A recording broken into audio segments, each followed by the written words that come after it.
naman kasi hindi lang ako dito mag-upload. Nag-upload na ako, kasama ko si Koy Koy. Alagayan ni Kuya kasi kinain ng puso.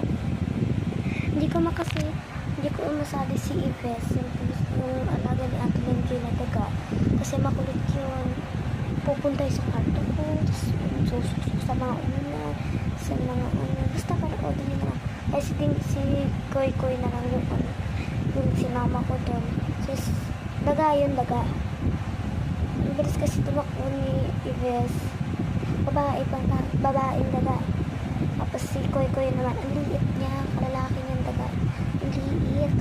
Kaya, sana pa-subscribe at mag-comment na kayo doon at alam nyo na doon. Alam nyo na.